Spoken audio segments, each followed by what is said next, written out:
Mental health is a life sentence without parole.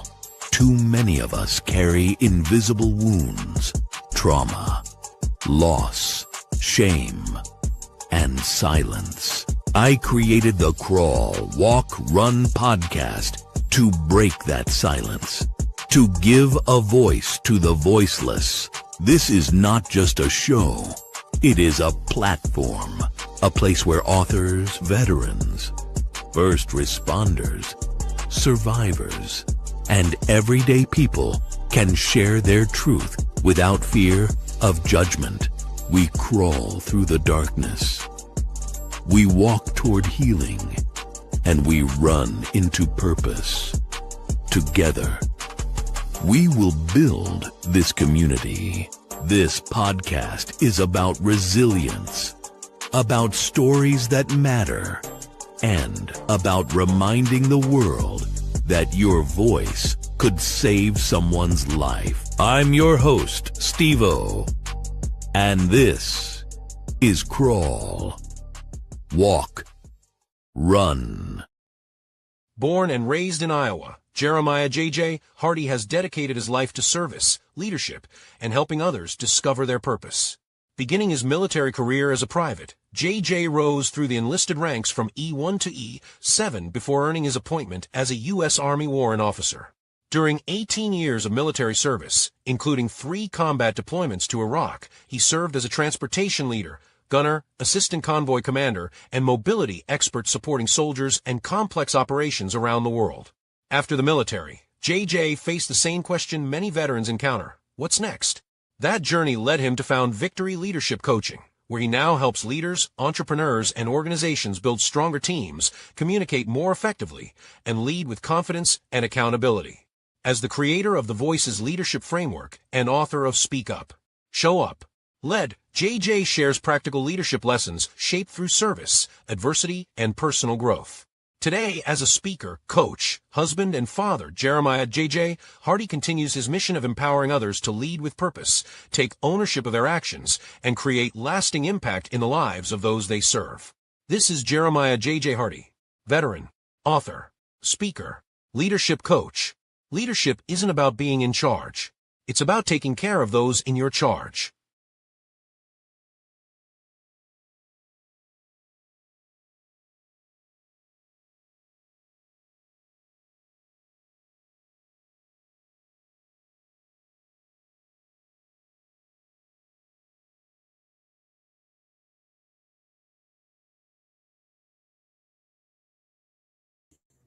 Definitely super new to me, man. This is the first time I've ever been on a computer. So somebody was nice enough to donate a nice computer to our building where we live. Now it's definitely a business suite. So I have Story Time with Stevo. This is the Crawl, Walk, Run podcast, season 3, episode 22. And it just plain and simple and capitalized letters, leadership. And I got one for you. Retired Chief Warrant Officer to author. Keynote speaker, J.J. Harding. I had the opportunity to be on his amazing podcast. And now we're switching roles, and I'm bringing him on the stage. So here we go. J.J., what's up, man? Hey, Stevo, how you doing, man? I'm. Thank you for having me on here. I really appreciate it. Yeah, man. So when we start out the show, what does Crawl, Walk, Run mean to you? Crawl, walk, run.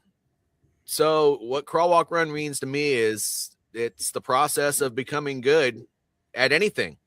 I mean, you got to start off with the basics, and as you get better, you work on more complex tasks, and as you become more of an expert, that's when you're running, and that can be anything from working out and trying to get in shape to, working on a new skill, and that's what Crawl, Walk, Run means to me. What is trauma? And if you don't have trauma, what do you do to help others with trauma? So trauma is like what we used to say in the military, right? It's a significant emotional event that causes long-lasting effects, and that can be anything from a negative interaction with another person to a huge event where, well, you can use combat as an example. Maybe you were taking incoming fire. Maybe you lost somebody in combat. I do have trauma. I had abuse as a child, went into the military, and combat didn't make that any easier. I did lose some of my comrades downrange, and you know trauma is one of those things, right? You can either let it hold you down, or you can learn how to become a better person as a result of your life taking whatever twists and turns that it has, because you can't necessarily choose everything that happens in your life, but you can choose how you react to it. So what do you do? What do you do to help people with trauma, or what are some of the coping mechanisms? And I'm not talking medication. Like, what do you've learned since you've been out? Well, what I've learned since I've gotten out is when it comes to trauma, the main thing that has helped me is that who was it who I was talking to? I think it was doctor. It wasn't even at the VA, but she told me that you can either grow from it or let it keep you down. So there's a term called post-traumatic growth. And it's the idea that nothing actually happens to you, it happens for you. And if you can find that silver lining in the bad events that have happened in your life and figure out how you can learn from it, not only can you make yourself better as a result of it, but you can help other people. And I have done a little bit of that. I do. I'm part of a few circles where if a veteran is struggling or whatever the case may be, I'm one of the phone numbers that they give to this person. And, when you're helping somebody with trauma, telling them what they're doing right or wrong actually doesn't help at all.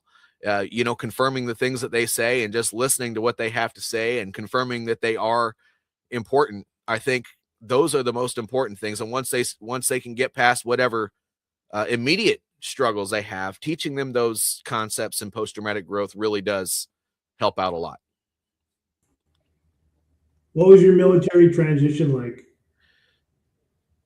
It was interesting. So you said I'm retired. I'm medically retired after 18 years of service, technically 17 years, 11 months and 1 day. Started my transition from service at about 16 years, which is when they found out that, they were going to be medically, I didn't know I was going to be medically retired at that time, but that I was going to be separating from service and that my conditions were not going to keep me, they weren't going to allow me to deploy or even successfully complete all the events of a PT test, even with alternate events, without me having significant pain and, stuff like that. So that's why I separated early. But, as the military goes, as we all know, the moment that you're no longer needed, you go from superstar to that guy that is just taking up space in the office.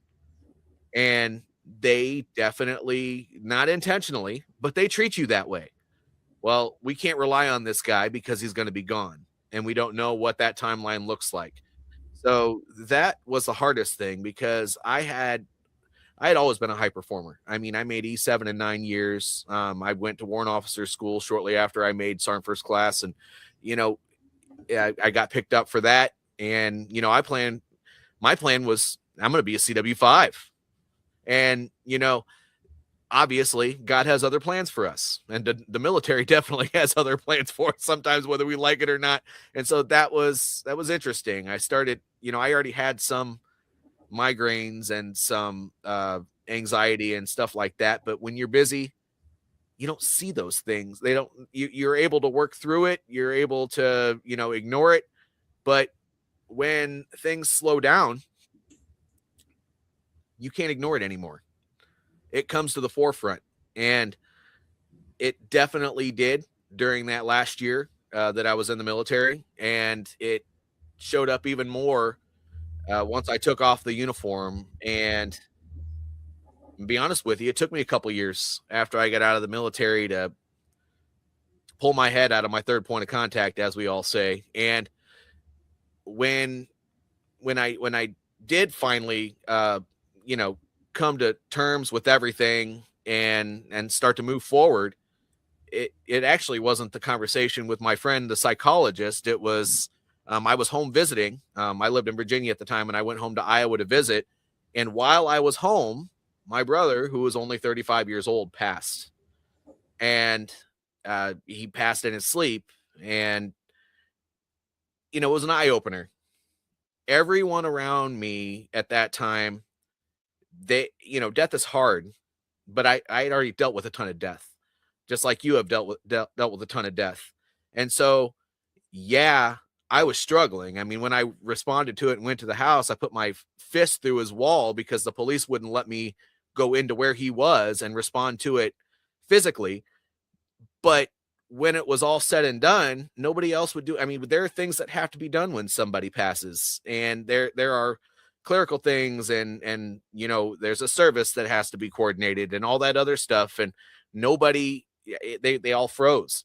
And, I kicked right back in. And after it was all said and done, people told me that they couldn't believe that I was even able to do that. And I said, I don't know why I've been feeling sorry for myself for so long. If not only did I realize that, I could still do all those things that I was capable of when I was in the military, it's just snap out of it and do what I got to do regardless. But I kind of had a revelation. And I am a religious guy. I know not everybody in your audience is a religious person, but I thought to myself, I've traveled all over the world for the military.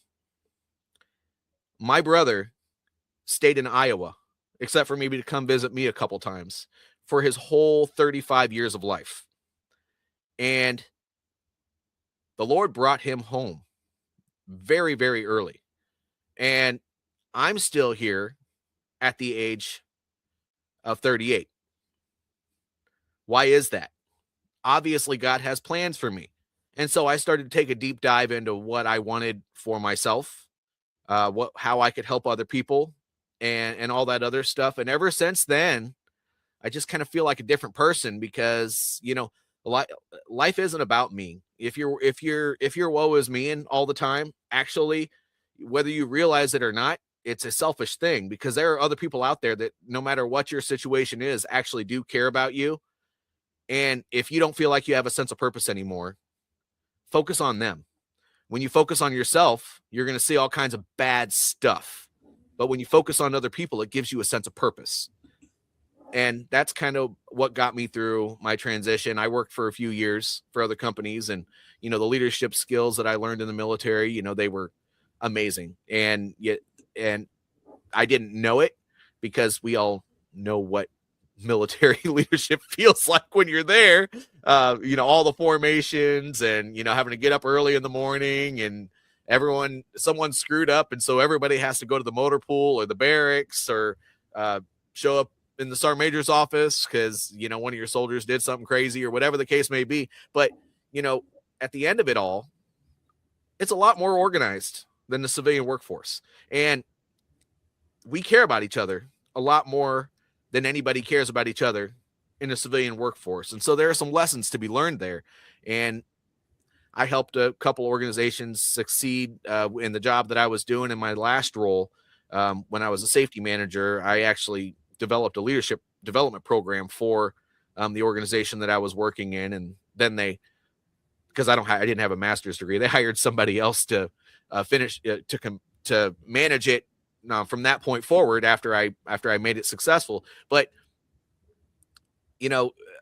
starting this business and that whole journey, it just, I do everything. It's kind of selfish, but it's not, because I do it for other people and I do it for me.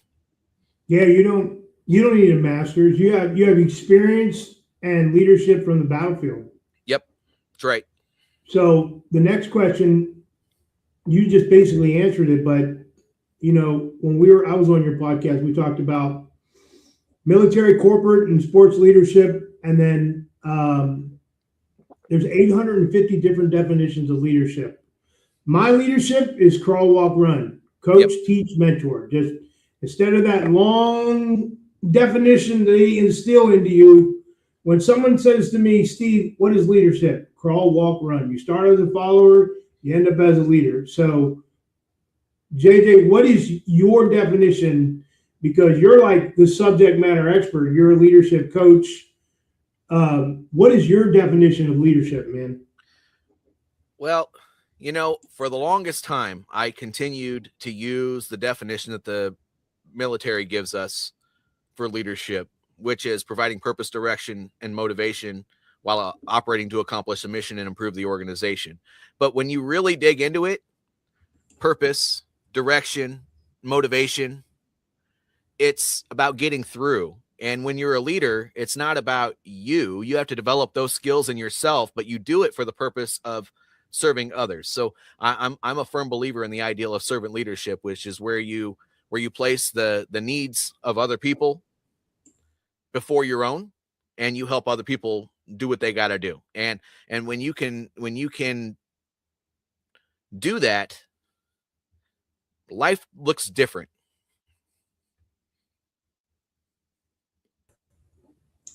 So before we get into your story and your organization, I just have to ask, like, you spoke in front of some large crowds, haven't you? I have. Large organizations, some large groups. Yep, I have. Like, I've done the deep dive and seen photos of you out there, like speaking at large forums. So like that's what I want to do on my new purpose tour coming up. And the show is not about me, but you get paid for doing some of this now, right? Some of it, yeah. I still do a lot of the speaking for free, but I do that That's because what I don't want to get rusty. That's what I'm trying to do.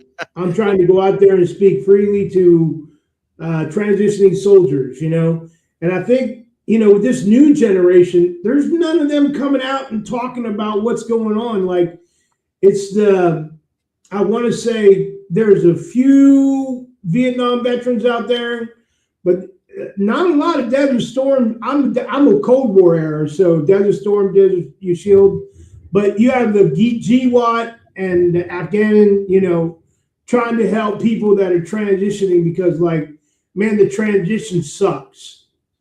If you're not in a good unit that has a good TAP program, or I don't know what the other branches use, and I like we discussed, man, senior leaders get out of the military and don't know how to write a resume, man. So they don't.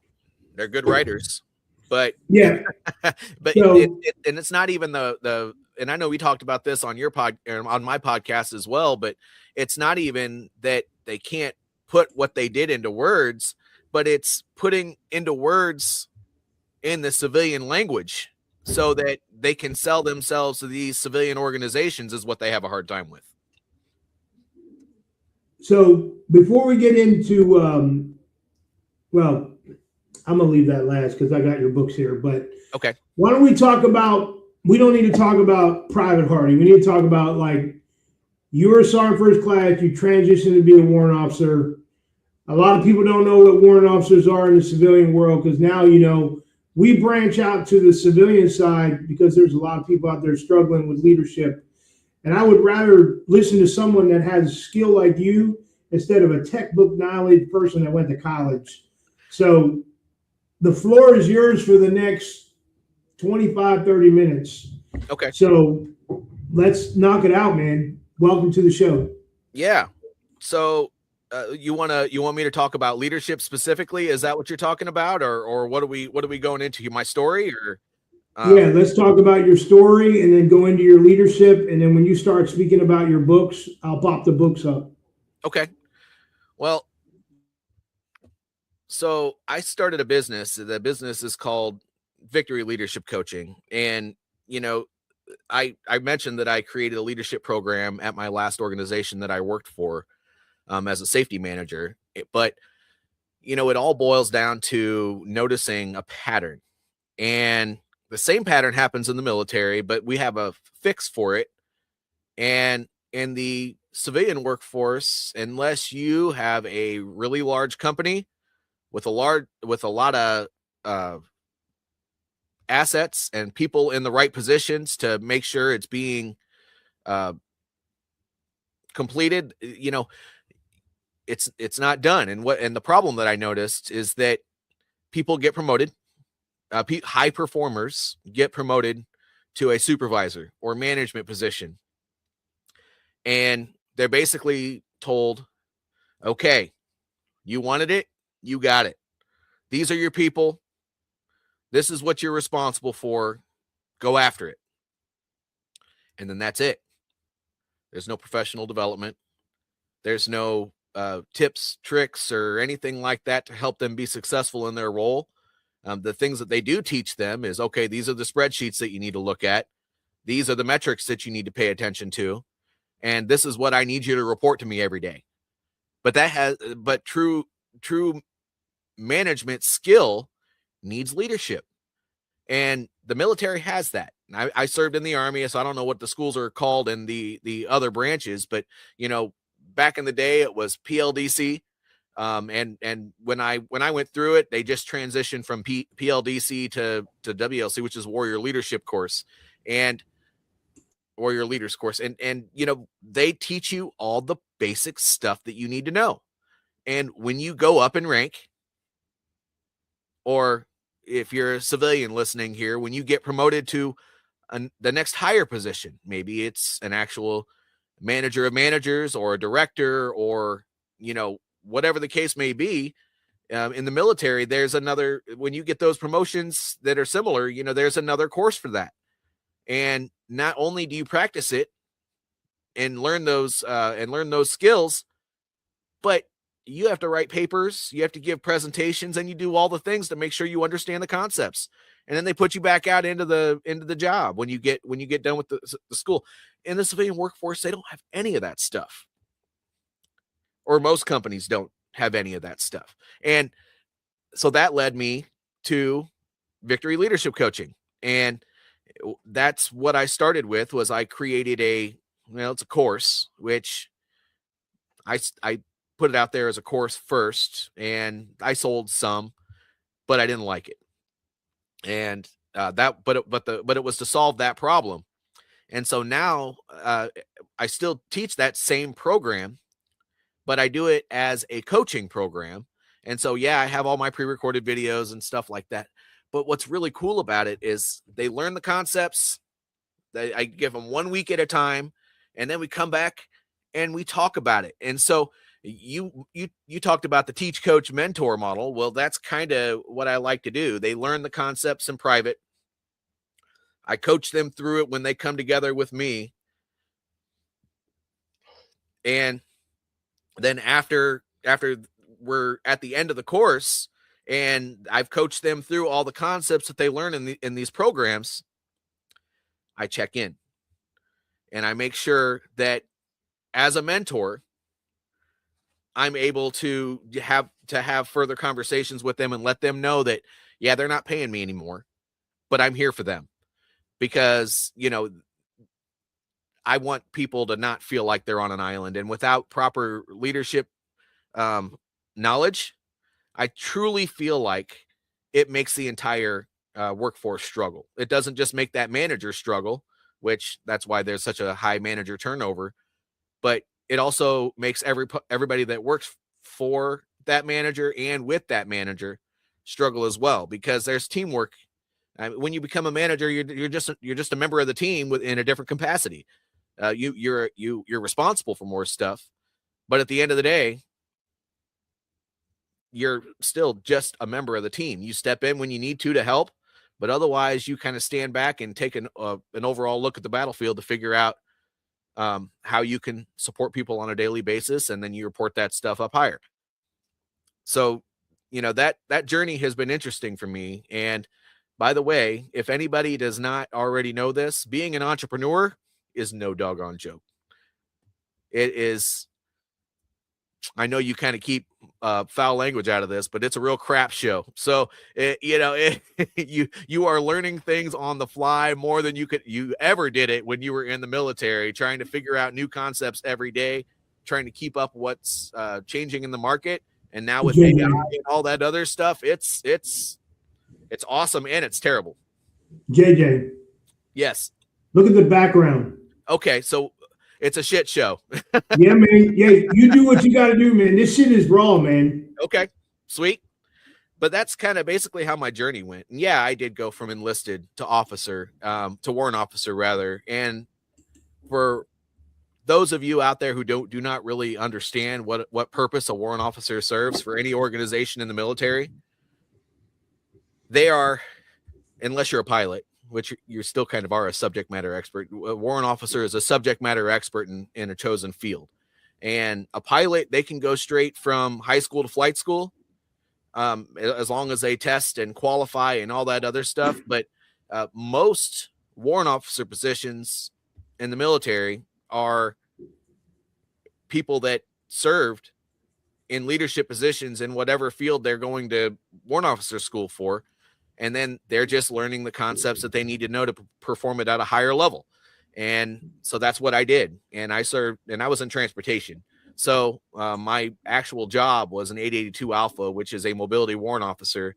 And for that job, I like to call it a glorified goat herder, because you are doing, when you're in a logistics position, you have to understand all the concepts that nobody else thinks about, including when to ship their equipment and why to ship their equipment before, and how to spread that stuff out all the way through, why an advon is important, all that other stuff that, but I was the coordinator of all multimodal movements: air, sea, truck, train, all the things. So, people would come to me, and that the purpose that serves for the organizations is some mobility warrant officers are at the battalion levels, like in a transportation unit, but most of them serve at the brigade level or higher. And for those of you who are listening to this in a non-military capacity, the brigade level is that level where you have a bunch of organizations underneath you. And I mentioned battalion. A battalion has a bunch of organizations underneath them, but those are a bunch of smaller organizations. And the brigade has a bunch of those battalions underneath them.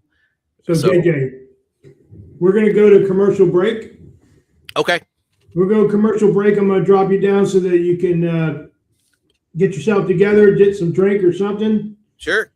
And I'm just going to play a little commercial for season 3. Sounds good.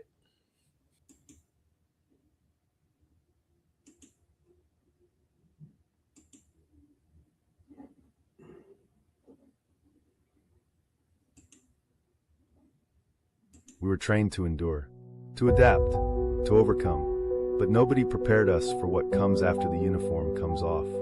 This season, we're pulling the curtain back on the system veterans are forced to survive, not just serve. From suicides happening at VA hospitals, to mental health care that falls short, to growing fears about disability compensation ratings and cost cutting. We're asking the questions no one wants answered. Why are veterans still fighting for care? Who's really being protected? And who's being left behind? And what happens when silence costs lives? This isn't politics. This isn't opinions. This is lived experience. Season 3 of Crawl, Walk, Run, where we stop whispering, start questioning, and refuse to stay silent.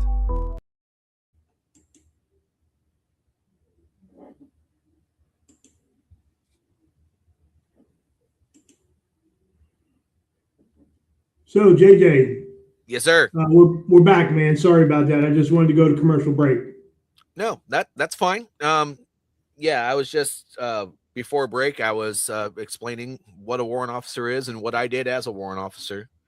And yeah, so that's basically it. And the only other thing that I have to add to all of that about what I'm doing now that I didn't say before is, yes, I speak, and I don't always get paid for it. I have gotten paid for it a few times, but most of the time I'm speaking in front of people just to keep myself sharp and to make sure my message is being constantly refined. And even though if you would have asked me when I was anywhere between 18 and 30 if I would ever write a book, I would have said heck no back then. But now I find that it's good therapy, and that's one of them right there. That's actually a pocket guide that I developed for people to help organizations understand why they should develop their leaders, and it's actually pretty good. I've gotten some good feedback on it. I've also written a couple other books. Resilience is Built, Not Born. That's actually my latest release. And so crafting a mindset for unbreakable strength, I believe that the way to do that is to not take shortcuts. do things that challenge you on a daily basis. So when life gets real, you're ready for it. And that's basically what this book talks about. And Speak Up, Show Up, Lead. This is actually my story. So it said a veteran story of grit, growth, and leadership from the ground up. I'm talking about the trauma that I faced in my childhood, very vaguely in my childhood. I also was homeless before I was an adult, and then joined the military. And I very explicitly say many times that this military saved my life. I probably had a harder time before the military than I did the entire time I was serving and during my transition. When I left the military, it's like I was right back to square one again. And I was like, you know what? I didn't make it back then. How am I going to make it now? But I turned that into a positive thing and said, I have all these things that I learned throughout my life that would made me successful, and I continued doing it. So, all of those books are to help people come to an understanding. The Speak Up, Show Up, Lead book has that was my therapy. That's the first one I really wrote that had my story in it. And you can tell because of how vague it is on a lot of different things in that book that I talk about, that it was hard for me to express any emotion or anything from my past. But even that little bit inspired me to want to write more, because once I started getting feedback on my story, and I think veterans, you should listen to your psychologist when they tell you that writing things down, it really, really helps, because it helped me actually want to dig deeper into my podcast. People have a story. People have these things that they struggle with that they come out of. And, I'm not unique in that way. I think we're all unique in our own way, but everyone has some sort of trauma, some sort of struggle, some sort of thing that they had to overcome in their past, and they had to get through it. And the only way to get through it is to not wallow or woe is me. It's just to do it. So that's kind of where I am now. And I enjoy doing my podcasting just like you, Stevo. And in addition to that, I enjoy writing. I'm writing another book now. It's actually about my voices framework and how I've used and how my past experience helped me come up with that framework. So let's talk about your podcast. Sure. You've had I've gone back. A lot of people don't do this, but people just think, hey, you got a podcast, and they go watch the latest episode. But I've gone back and watched some of the podcasts that you've been on by yourself, talk about lessons learned. Yep. I started doing the lessons learned thing. It's like, you learn from me, I learn from you. I help you with videos, you help me with content. And let's talk, because I've learned some things from going back and looking at your podcast. And then I've also learned about the audio type person of the podcast. So let's talk about it. The floor is yours, man. Well, thank you. Podcasting has been an interesting journey as well. Actually, I have had a couple different names for what I do. It started off as the Leaders Lounge.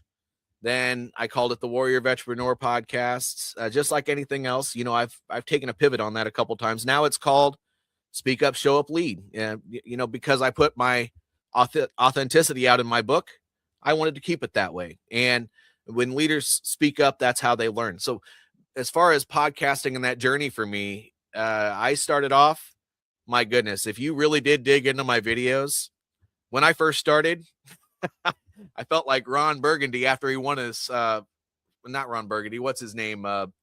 Ricky Bobby, after he won his first race. It's like my hands went up and I didn't know what to do with them. But you know what? I did it, and it was uncomfortable, but I knew that I wanted to start having these conversations. And just like a lot of people that start a podcast or they start doing live streaming, I needed content for my leadership business.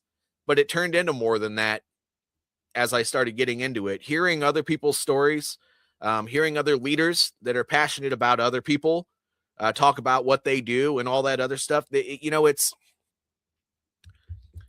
become, I don't know, it's an inspiration to my life, and I actually love doing it. And, you know, I do a couple regular conversations. I have a Growth Forge conversation with a guy by the name of Vic. He calls himself the Little Saint because he's a really short guy. But and then I have another one that I do every other week with Chris Pinkowski, where we call it Leadership Live, but it's all Speak Up, Show Up, Lead. You can find all this on all of my platforms. If you look up Speak Up, Show Up, Lead, or if you look up my name, JJ Hardy or Jeremiah Hardy, you'll find me everywhere. And those conversations will pop up pretty regularly. And it's fun. Now, audio and stuff like that. You know, audio has been an interesting journey. I started off with a cheap mic and mixer that I paid $30 for. It didn't sound fantastic, but it sounded clear enough. As I started making money in my leadership business, I did upgrade. I did not get the Shure SM7B, which everyone says that if you have a podcast, you absolutely have to have it. I got a mixer that I could use because sometimes I set up my own audio at the speaking engagements that I go to because not everybody has it. And I use it for that. It's just a Mackie Pro Effects, but I use the Pod Mic, which is made by Rode, and it's not the most expensive one, but it's a really, really good quality mic. And to be honest with you, for anybody who is out there who wants to start a podcast, you can literally just simply use your phone. It has an excellent microphone on there. Yeah, and I know, Stevo, you do the same thing. And you know, unless you're making money in some way, either doing the podcasting and growing it or using that podcast to support a business and making money in your business, you shouldn't invest money in it. Not a whole lot anyway. Yeah, if you're live streaming, you might need to invest in software for that. But for the most part, you can do everything on a budget.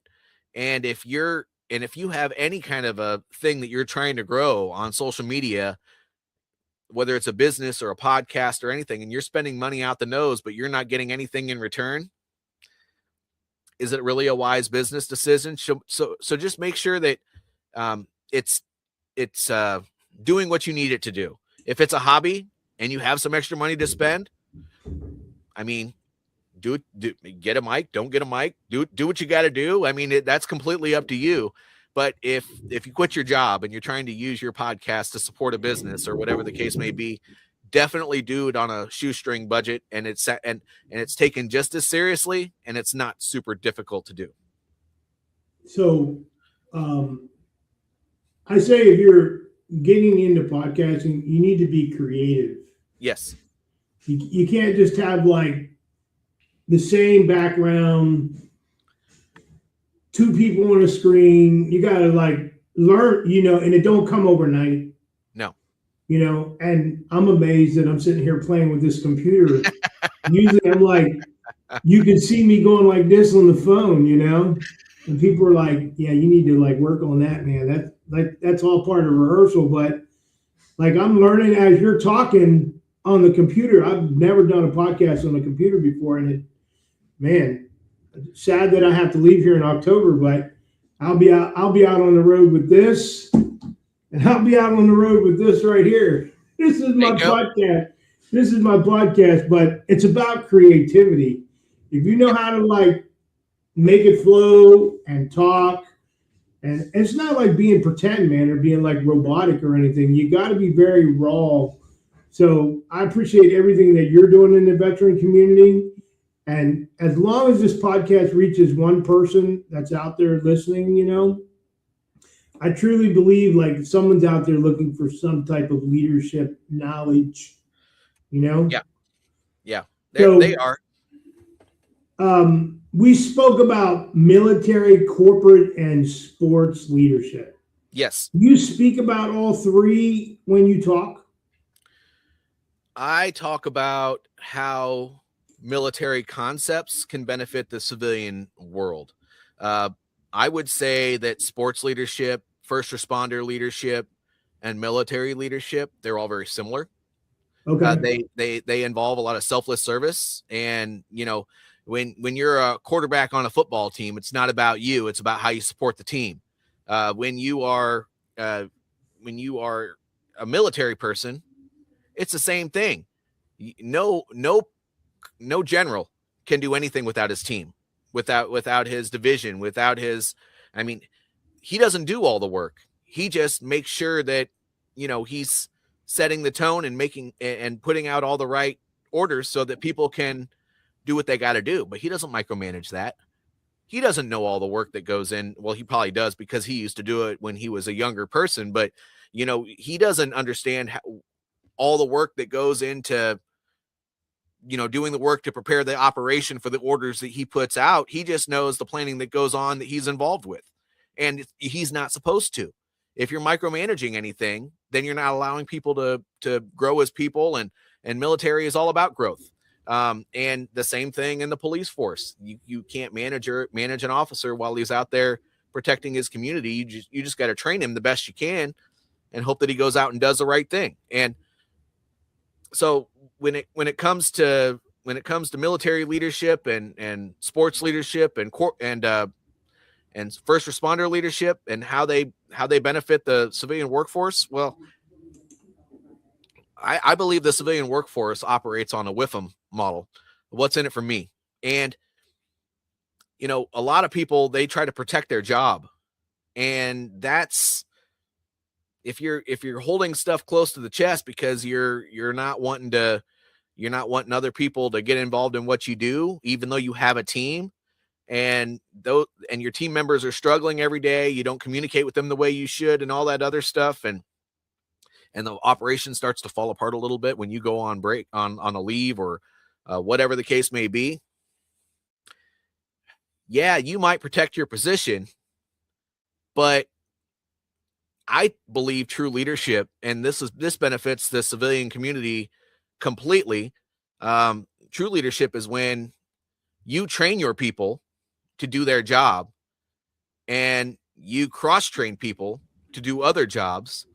And if you have to go on leave, your phone's not blowing up. They don't necessarily not need you. Your guidance, your expertise, your leadership is necessary. But if you have to take a break, the operational wheel keeps on turning. And that's the way it should work. And I think that's the biggest thing that the military teaches. And the whole thing where the general doesn't get involved in all the operations that go on that he puts the orders out for. That's called decentralized leadership. If you're micromanaging and you're not allowing those people to do things at their level, it's not going to work. They're not going to have any ownership over the operation. They're not going to learn how to plan. They're not going to learn how to communicate with the people to their left and right. And, decentralized leadership is just that. It's at every level. The teams operate independently, and they communicate up and down, but they operate independently, and they're able to plan out their own work, and they get involved with what they need to get involved with. But I think those are the most beneficial things that people could take away from military, sports, and first responder leadership. Oh, you're muted. What is the biggest takeaway that you learned in the military? Well, if you ask me in my last year, my answer would probably be different than the rest of my career. But no, I think it's that it's not about you. It's about the people to your left and right. One day, you're going to need those people. And if you're not taking care of them, or if you're not supporting them, then when it comes time for you to be supported, they're not going to be there for you either.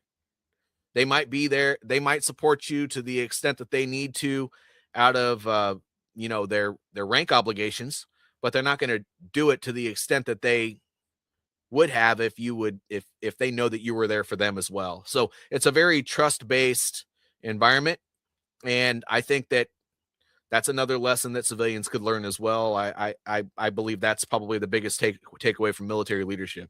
And by the way, when shit hits the fan in the military, even if we're complaining at each other all the time. We come together and we make it happen. Esprit de corps, as it were. So before we end, if someone's out there struggling, what would you recommend for them? Well, it depends on what the struggle is. But I think that universally, the one piece of advice I would give to anybody who's struggling is try to find the positive in what's happening. If you're going through something that is just tearing you down inside, if you learn from that and you figure out how to get through it, I'm a religious guy, so I believe God only puts us in situations that we can handle. So just know that if you keep on pushing, you will get through it. But there will be somebody that's coming into your circle at some point that's going to need the same assistance. So make sure you're learning from that so you can help other people. You're muted again, brother. What is the last thing that you want to say for the takeaway? As far as takeaways are concerned, I mean, military people need purpose. I found mine. Not everybody does as quickly, or I would say 2 years isn't really that fast, but not everybody finds their purpose super fast or even at all. But if you want to get out of whatever funk you're in, you actually have to get out of it, and you have to do so intentionally. So if you're struggling by staying at home and watching YouTube videos and TikToks and all the other stuff, I challenge you to, you can find community in TikTok. You can find community on LinkedIn. You can find community in a lot of places. But if you keep on doing the same thing over and over again and it's not working for you, go to your local VFW, go to your American Legion, go to your local DAV, find other people that have been through the same things that you're going through right now, and see if there's something that you can get involved with that will give you a sense of purpose again. Don't drown in your problems. Do something about it. So the last thing I have to ask you is, I see how you promote your book sometimes on your show. Even if you don't say anything, you have your books in the background, and so I have to ask you to promote my book. So since you've been taking a peek at what I sent you or what you're listening to, what do you think of the Broken Mirror? By the Broken Mirror, I think it's authentic. I think it's very beneficial for people to hear other people's journey and the lessons learned from that journey. And I think that you did that in a way that I would consider to be very non-traditional. And I think that's okay, because we don't always think of things in a way that you can write them in a succinct manner and filled with a bunch of fluff. And you didn't put fluff in there. You said it when you thought about it, and you put it out there just like it is, and it was. And I think that's an important thing for people to hear, because you don't have to go out there and write a 300-page book and publish it to be considered an author or to get your word out. You can do it in any way that you want to be creative. And I think you did a good job of that in your book. Thank you very much. So are your books available in audio? Not yet. I don't know why, but I have had a struggle with wanting to read those and I just figured out how to do it, actually, which is part of it. So ACX has a new program. ACX? Yeah, ACX is Audible on Yes, that's the one. Yeah, I have it saved. I actually I bookmarked it in my favorites over here. And at first I thought I had to be all in one. You had to read it all at one time. And I learned that you can create your own audio file and put it up into this is just all lessons learned. It took me, I didn't realize how easy it was going to be to publish it on Amazon either, self-publish, but I did that and I was proud of that. And then I just never really dug into how to do the audiobook. And now that I've done that a little bit, I just need to put my nose to the grindstone and get that out there the same way. But no, it is not available on audio yet, to answer your question. But that will be coming up in the next 6 months for not all 3 books, but definitely Speak Up, Show Up, Lead, and Resilience is Built, Not Born. Those 2 will be published on audiobook in the next 6 months. So these are the 2 books right here. Mm-hmm.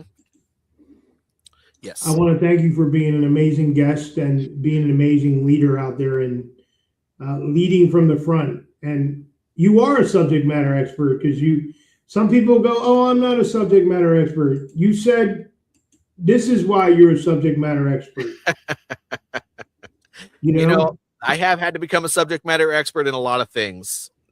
And that's the hardest thing about transitioning and working for somebody else outside of the military, because subject matter experts like that don't actually exist. So being able to apply for jobs and talk about that in an interview is definitely another interesting thing. But thank you for saying so.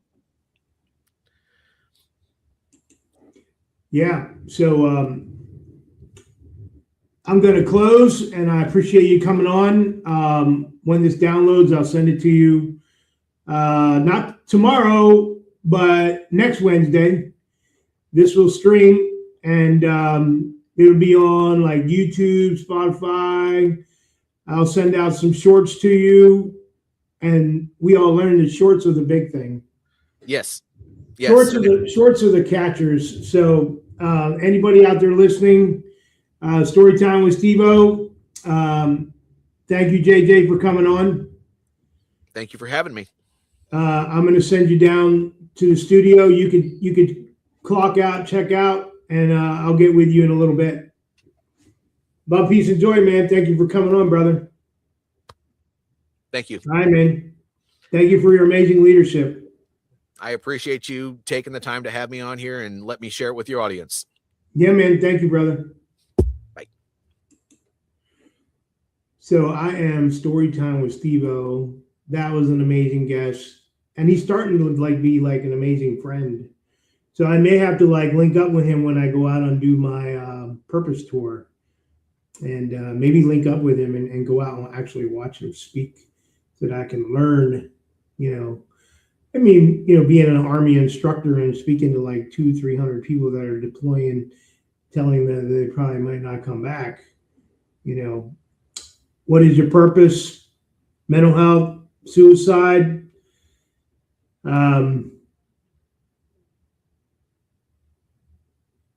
5-year plan, and military transition is what it's about. So this was the Crawl, Walk, Run podcast, season 3, episode 22, leadership. And that's a wrap. I'm Storytime, and we had military retired Chief Warrant Officer 2, author JJ Hardy. Peace. I'm out. Have a great one.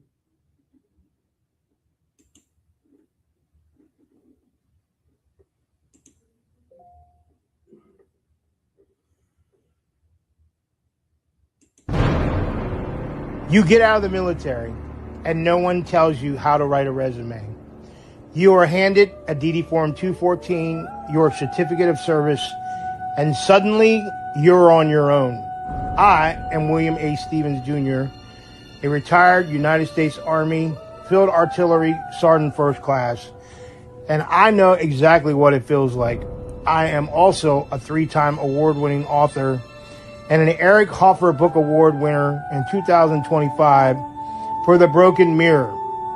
In this book, I tell it raw, unfiltered, the truth about survival, the trauma, the bonds, and the breaks along the way, especially the bond with my own daughter. If you are leaving the uniform life, feeling lost and disconnected, unsure of who you are, here's how it is. You are not failing. It takes time. You are not alone. The Broken Mirror is more than my story. It is a guide, a hand to hold, a way to face the silence, step back into purpose, and find your voice again. And don't be left in the silence. But I'll tell you, the grass is not greener on the other side.